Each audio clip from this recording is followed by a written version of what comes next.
Welcome to தன்சி Kavitha. இன்னைக்கு நம்ம என்ன பார்க்க போகிறோம்னா என்னோட டே இன் மை லைஃப் தான் பார்க்க போகிறோம். ஸோ காலையில் எழுந்திரிச்சு உடனே கொஞ்சம் மெடிடேஷன்ஸ், கொஞ்சம் எக்ஸசைசஸ் எல்லாம் பண்ணி முடிச்சிட்டேன். ஸோ அதெல்லாம் பண்ணால் நம்மளுக்கு கொஞ்சம் ஃப்ரெஷ்ஷாக இருந்துச்சு, வெளியில் வருவேன். ஸோ ட்ரௌசியாகவே இருக்க மாட்டேன். ஸோ வெளில வந்த உடனே ப்ரஷ் பண்ணிட்டேன். நல்லா ப்ரஷ் பண்ணியாச்சு. இப்போ என்ன பண்ணுறேன்னு பார்க்கலாம்.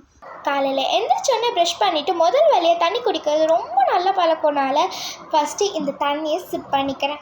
தென் என்னோடய பெட்ஷீட்டும் என் ஃபேமிலி மெம்பர்ஸோட பெட்ஷீட்டையும் நானே மடித்து வைக்கிறேங்க. பிகாஸ் இது ரொம்ப ரொம்ப குட் ஹேபிட்னால இதை நான் பண்ணுறேன். ப்ளஸ் நம்ம பெட்டு நம்ம தான் நீட்டாக வச்சுக்கணும். ஸோ இதை பண்ணிவிட்டேன். இப்போ பாருங்கள், நான் என்னோட பெட்ஷீட்ஸ் எல்லாம் மடிச்சிருக்கேன். பார்த்தீங்களா, நான் இவ்வளோ பெட்ஷீட்ஸ் மடிச்சிருக்கேன். So done. நெக்ஸ்ட்டு என்னோடய அசைன்மெண்ட், ஹிந்தி அசைன்மெண்ட்டை பண்ணலான்ட்டு இருக்கேன். ஸோ இதை பண்ணுறதுக்கு எனக்கு ஜஸ்ட்டு ஸ்டிக் பண்ண ஒட்டு அவ்வளோ தாங்க தேவைப்பட்டுச்சு. இது முடிச்சுட்டு என்னோடய பிரேக்ஃபாஸ்ட் நான் எடுத்துக்கிட்டேன்.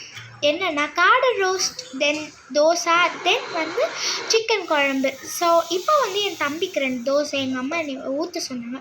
ஸோ இதை ஊற்றலாம் நான் அழகாக தேய்ச்சி விட்டு மொறுமொறுப்பாக வரும்னு பார்த்தா அது எப்படி தெரியுமாங்க வந்துச்சு, என் ஹார்ட்டே பிரேக் ஆயிடுச்சுங்க அதை பார்க்க போது. சபா, அதை நீங்களே பாருங்கள் எவ்வளோ கேவலமாக வந்ததுனால எங்கள் அம்மா பரவாயில்ல கூடு அப்படின்னு சொல்லி வாங்கிக்கிட்டாங்கங்க என் தம்பிக்கு. ஸோ இன்னொரு தோசை அழகாக மேக்கப் பண்ணி ஊற்றிக்கிட்டாங்க. ஸோ இந்த தடவை மூடி வச்சு சுட்டேன், அதனால இவ்வளோ அழகாக வந்துடுச்சு. இப்போ நான் என்ன பண்ணுறேன்னா என்னோட இன்னொரு சாட் அசைன்மெண்ட்டை பண்ணலான்ட்டு இருக்கேன். ஸோ பண்ணி முடிச்சுட்டு எப்படி இருக்குன்னு பாருங்கள். இந்த அசைன்மெண்ட் எனக்கு ரொம்ப பிடிச்சிருந்துச்சு, ரொம்ப நீட்டாக இருந்த மாதிரி எனக்கு தோணுச்சு. உங்களுக்கு எப்படி தோணுது கமெண்ட்ஸில் சொல்லுங்கள். என்னோட டீ சிப் பண்ணிவிட்டு கொஞ்சம் எடிட்டிங் ஒர்க்ஸை பார்த்துட்டு சூப்பராக மாம்பழம் சாப்பிட்டாங்க. செம்ம டேஸ்ட்டாக இருந்துச்சுங்க. இப்போ நான் குளிச்சு முடிச்சிட்டேன். இப்போ நான் டியூஷன் கிளம்ப போகிறேன். So tuition கிளம்பிடலாமா? ஸோ இப்போ நான் டியூஷன்லேருந்து வந்துட்டேன். ஸோ இப்போ டின்னரை முடிச்சுட்டு தூங்க வேண்டியதா. பாய்.